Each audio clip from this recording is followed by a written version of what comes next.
Good morning बच्चों।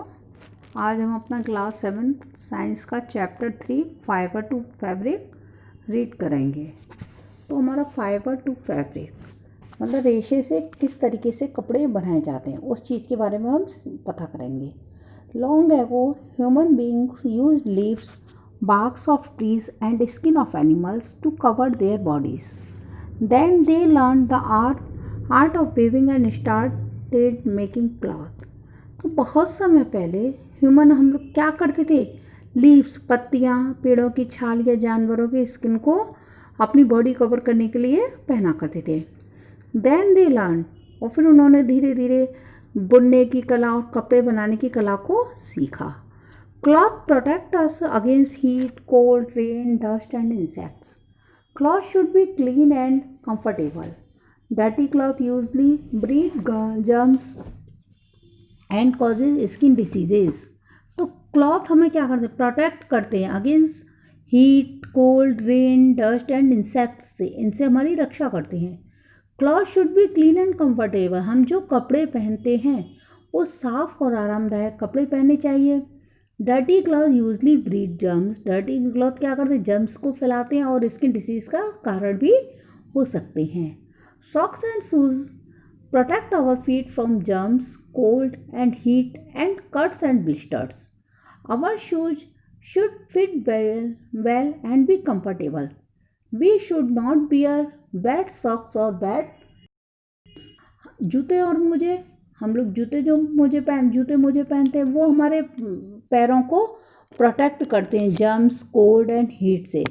Cut and blister, पैरों में कि अगर हम बिना जूते बिना चप्पलों के चलेंगे तो छाले पड़ जाएंगे, तो उन सब से हमारी शूज़ एंड सॉक्स प्रोटेक्ट करते हैं। आवर शूज़ शुड, हमारे जूते जो हमारे फिट आने चाहिए और आरामदायक रहने चाहिए, जिससे हमारे पैरों को भी आराम मिले।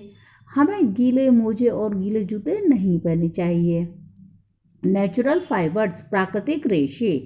सम of our clothes are made from yarn derived from animal fibers. These are a type of natural fibers. As they are obtained from nature, certain fibers are not made from natural sources. Chemicals are used to make such fibers. These fibers are known as synthetic fiber. हमें जो है fibres कहाँ से मिलते हैं, natural fibre plant से मिलते हैं, एनिमल्स से मिलते हैं, यह होता है सिंथेटिक फाइबर। नेचुरल फाइबर क्या है, natural some of our cloth, हमारे जो कुछ कपड़े होते हैं धागे से बने होते हैं जो कि हमें जानवरों से जिसके रेशे प्राप्त होते हैं, यार्न मीन्स धागा। These are type of natural fibre, जो नेचुरल फाइबर का ही टाइप है। From natural certain fibre are not made from natural sources, ये नेचुरल सोर्सेज से बने हुए नहीं बल्कि हमको नेचर से ही मिले हुए हैं। Chemical are use to make, कुछ फाइबर्स में केमिकल भी यूज होता है जिनको हम सिंथेटिक फाइबर हैं। Vegetable fibres, these include cotton, the most widely used of all textile fibers, flax, hemp, jute, etc. तो इनमें क्या है, वेजिटेबल फाइबर में हमारे कॉटन है, मोस्ट वाइडली ऑल टेक्सटाइल्स में कॉटन तो सब लोग जानते हैं, फ्लैक्स, हेम्प, जूट, ये भी सब नेचुरल फाइबर में आते हैं।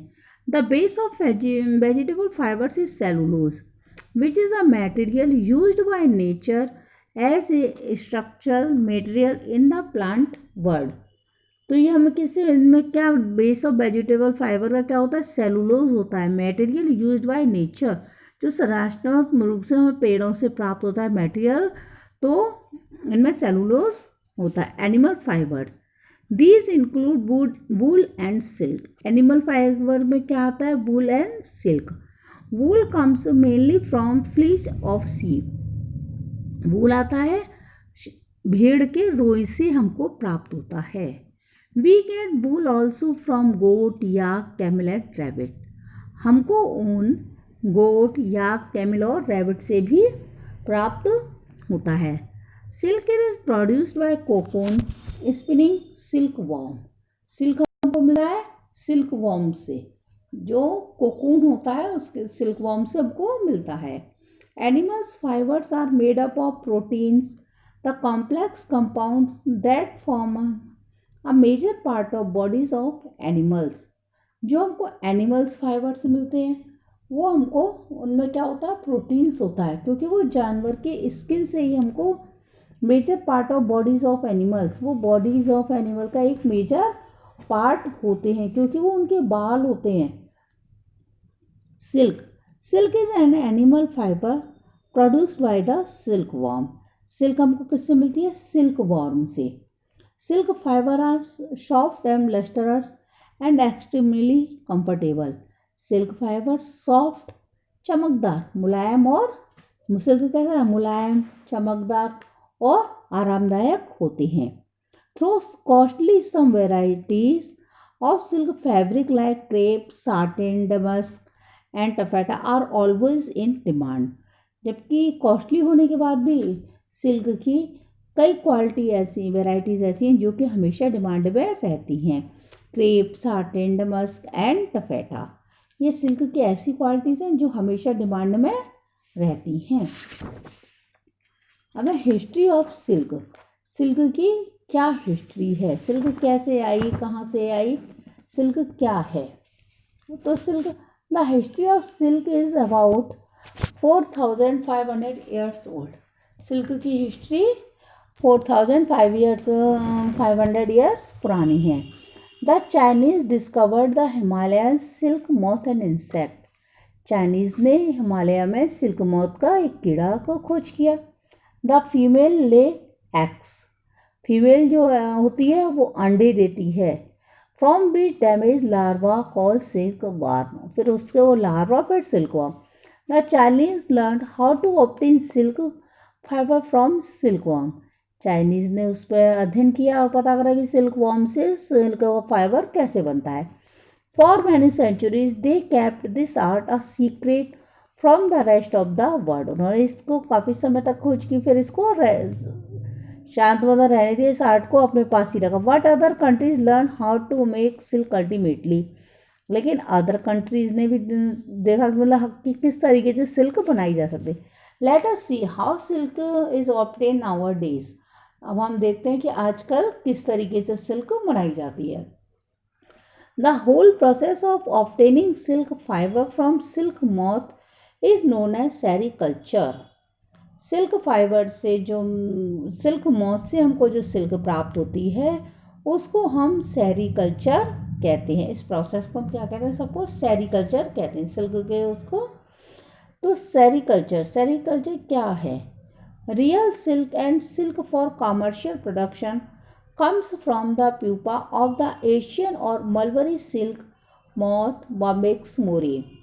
मलबरी सिल्क मीन्स शहतूत के पत्तियाँ खाती हैं, शहतूत के उस पर मलबरी प्लांट्स पे होते हैं।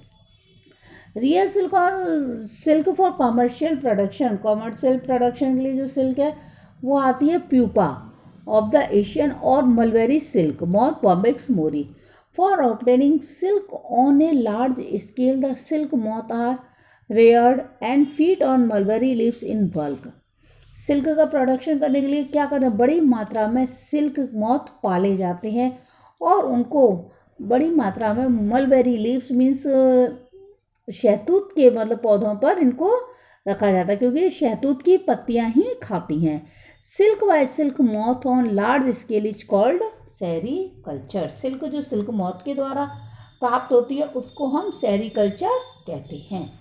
सिल्क प्रोडक्शन, सिल्क का प्रोडक्शन कैसे होता है। The female silk moth lays nearly 500 eggs at a time.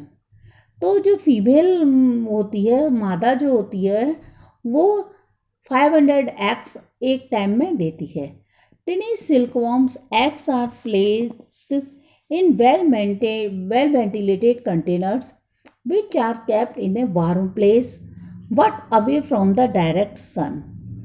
These eggs hatch in about 2 weeks। टिनी जब वो अंडे होते हैं उनको एक अच्छे डब्बे में, कंटेनर में वेंटिलेटेड जहाँ हवा भी आती रहे, उनको थोड़ा गर्म जगह पर रखा जाता है। But away from the direct sun, लेकिन इन्हें एकदम सूर्य की किरणों के आगे नहीं रखा जाता, वहाँ से थोड़ा दूर रखा जाता है। ये these are hatch in about 2 weeks। तो 2 हफ्तों में ये हैच हो जाते हैं, मतलब टूट जाते हैं। The eggs hatch into very टिनी फरी ब्लैक वॉर्म्स। तो जब ये जो थोड़े बड़े हो जाते हैं ना, अंडे टूट जाता है, तो इनमें से छोटा सा फरी ब्लैक फर वाला ब्लैक वर्म्स निकलता है। This immediately being to feed on mulberry leaves, और ये तुरंत ही मलबेरी की पत्तियों को खाना शुरू कर देता है। In the moulting period however they push to shed their old growth skin. ये moulting generally occurs at the age of 2 और 4 वीक्स।